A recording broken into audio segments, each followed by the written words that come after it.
আসসালামু আলাইকুম বন্ধুরা, সবাই কেমন আছেন? আশা করি সবাই ভালো আছেন। তো আল্লাহর রহমতে আমিও ভালো আছি। আজকে আপনাদের মাঝে একটা পিঠার রেসিপি নিয়ে এসেছি। তো এই যে এখানে ডিম নিয়েছি 5টা, আর এখানে আটা আমি নর্মালি পানি দিয়ে সিদ্ধ করে রেখেছি। তো সব কিছু আমি ঢেলে কিন্তু এখানে মধ্যে নিব। তো প্রথমে ডিমগুলো আমি ফেটে এখানে নিব, কারণ ডিমগুলো ভালো করে ফিটতে হবে, না ফিটলে মানে যে দানা দানা হয়ে যাবে, এই জন্য ডিমটা আমি ভালো করে ফেটে নিব। তারপর ডিমগুলো সব এখানে ঢেলে দিয়ে সুন্দর করে কিন্তু আমি মথে নিব। আর ডিম যত সুন্দর করে মথে নেবেন তত কিন্তু ভালো হবে আটার গোলটা। তো এই যে আমি ডিমগুলো সব কিছু ভালোভাবে মেখে নিয়েছি। আর এখানে আমি দিয়ে দেব তেল, সয়াবিন তেল, প্রায় 1 কাপের মতো তেল আমি এখানে দিয়ে দিব। তো এখানে অল্পই নিয়েছি, আবারও একটু একটু করে পরে আমি ঢেলে দেব। তো আগে প্রথমে অল্প একটু দিয়ে আমি সুন্দর করে মেখে নিব, নেওয়ার পর আবার একটু পরে দিব। তো যাই হোক, সুন্দর করে এই যে মেখে নিয়েছি। আবার যে কটা তেল ছিল আমার সব কিছু আমি ঢেলে দেব। আবার আমি ওটাও না, আরও বেশি দিয়েছি। তো যাই হোক, যত তেল দিয়ে মতবেন তত ভালো হবে ডোটা।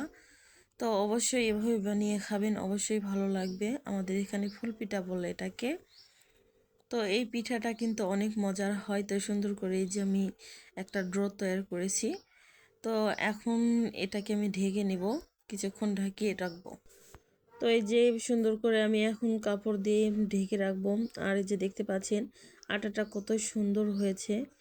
আমার এই যে ডোটা অনেক সুন্দর হয়েছে, হাত দিলে এতই নরম তুলতুল করছে যে অনেক ভালো লাগছে। তো এখন বানানোর পালা।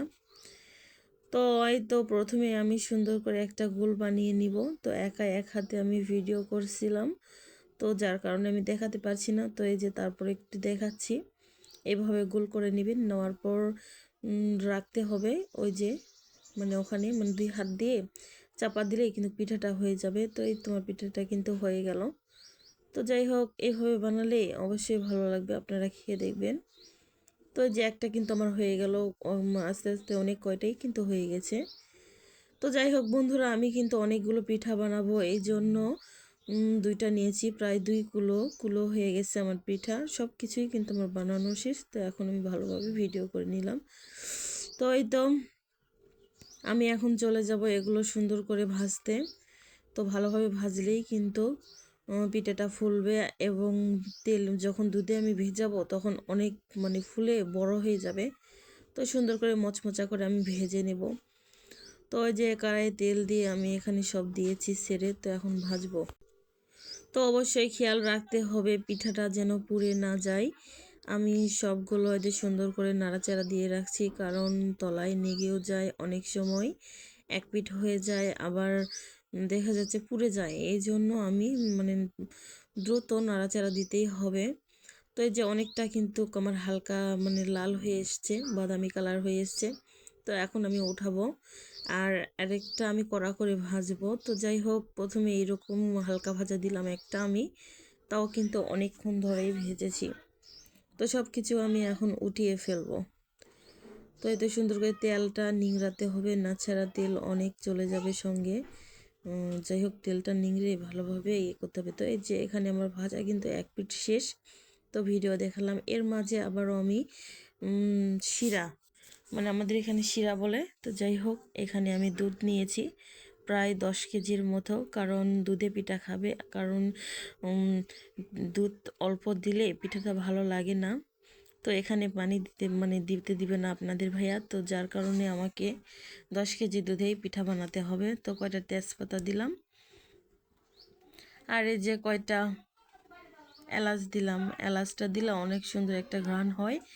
আর এখানে বাদাম নিয়েছি, আর নারিকেল সুন্দর করে চিনি দিয়ে আমি ভেজে রেখেছি। তো সব কিছু আমি শিরাতে কিন্তু ডুবিয়ে দিব। তো এই যে এখন সব কিছু আমি ঢেলে দিচ্ছি, ঢেলে দিয়ে অবশ্যই নাড়াচাড়া দিতে হবে। তো পিঠাটা আমার কিন্তু ভাজা শেষ, আমার কিন্তু প্রায় সব কিছুই হয়েছে। তো শিরাটা ভালোভাবে নাড়াচাড়া দিতে হবে, আর একটু জাল করতে হবে। তো এই যে হয়ে গেছে আমার শিরা। আমি কিন্তু এখানে সব কিছু নেইনি, 3 পাত্রে রেখেছি, কারণ আমি আলাদা আলাদা করে ভিজাবো, এই জন্য 3 পাত্রে রেখেছি। একটাই মানে জাল দিয়ে নিয়েছি, কিন্তু 3 পাত্রে ভিজালাম। তো এই যে সুন্দর করে একটা একটা করে দিতে হবে ভালোভাবে। তো যে এখানে আমি কড়া ভাজা যেটা করেছি তো আমি সেটাই দিলাম, আর নর্মালি ভাজাগুলো ওই বড় পাতিলে দিব। তো এই পিঠাটা আমি খাবো পরে, এখন খাবো না, এই জন্য আমি একটা এক্সট্রা পাত্রে নিয়েছি।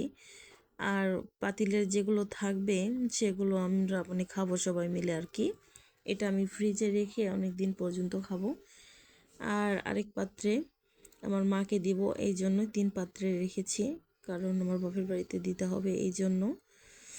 তো এখানে আর হাত দিব না, এই জন্য আলাদা করে রেখেছি। এই যে এই পাতিলে আর নিয়েছি আমার মাকে দেওয়ার জন্য, আর এই বলে আমি ফ্রিজে রেখে দিব। আর ওই বড় পাতিলে আমি খাবো, সবাইকে নিয়ে খাবো এই জন্য বানিয়েছি এই যে বড় পাতিল। তো এখানে কিন্তু সবাই মিলে খাবো এই জন্য। তো পিঠাগুলো দেখেন পরের দিন অনেক সুন্দর হয়েছে, মাশাআল্লাহ। দেখতে কালারটাও কিন্তু অনেক ভালো লাগছে, আর খেতেও কিন্তু অনেক বেশ হয়েছে। তো যারা যারা খাননি অবশ্যই এভাবে খাইবেন। তো এই তো আমি কয়টা পিঠা এখানে বেড়ে নিয়েছি আপনাদেরকে দেখানোর জন্য। তো দেখতে পাচ্ছেন অনেক সুন্দর হয়েছে এবং নরম তুলতুলে। একটা মুখে দিলে মুখে কিন্তু মিলিয়ে যাবে, অনেক মজা লাগবে। তো আপনারা দুধ পিঠা এভাবে বানিয়ে খাবেন, আশা করি সবার ভালো লাগবে। তো আমার রেসিপি যদি ভালো লাগে অবশ্যই সবাই লাইক কমেন্ট সাবস্ক্রাইব করবেন। তো যাই হোক, নতুন যারা আছে অবশ্যই সাবস্ক্রাইব করবেন, শেয়ার করে দিবেন। আল্লাহ হাফেজ।